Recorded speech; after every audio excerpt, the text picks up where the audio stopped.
All right, guys, so today we're going to talk about multiplying with fractions, multiplication with fractions. But before we do that, we need to review what a reciprocal is.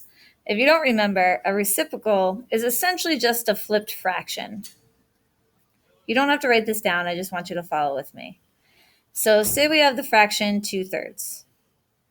The reciprocal would be the flipped fraction 3/2. Now, the reason why reciprocals are important is because if you multiply by reciprocals, things drop out. So let's take a look.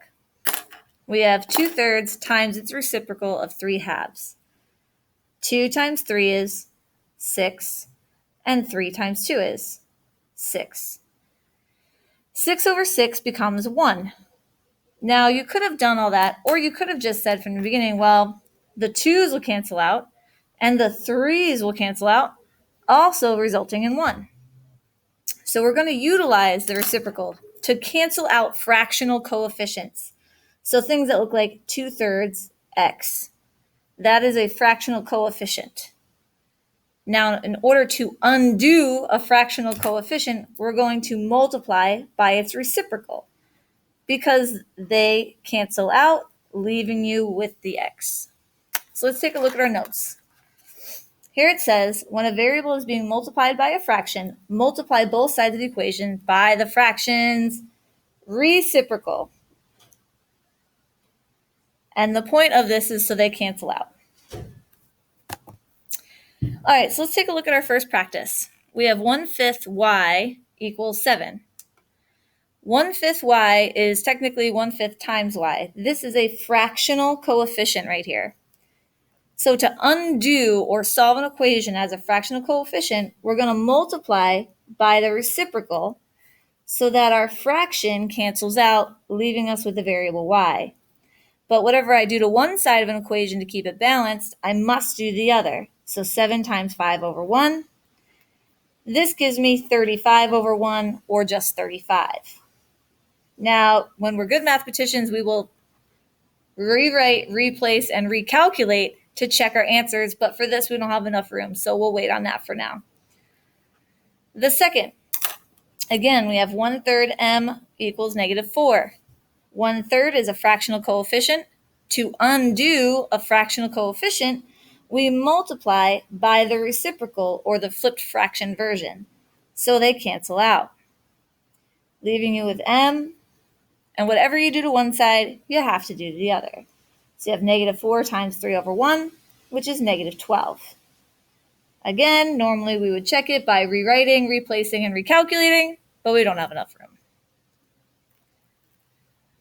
If you guys want to try these ahead of time, if you haven't done it with us in class, you can try them now. Just pause the video, but I'm going to lead through them as well. Our fractional coefficient, circle x, drop the equal sign, going to multiply by the reciprocal to undo my fraction. Whatever I do to one side, I do to the other. This leaves me with x equals 6 is visibly over 1.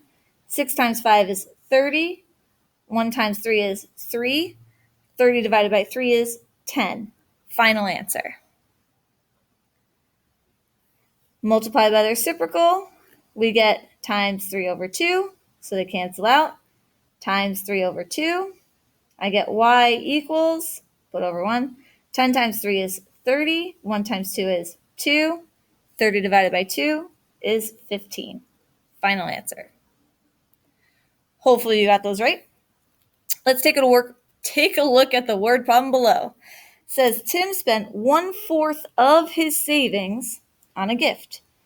He spent $24 total. How much money did he have in his savings before buying the gift?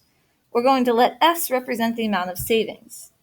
Here, the word of implies multiplication, so I have 1/4 of his savings, which is S, equals how much he spent, which is 24.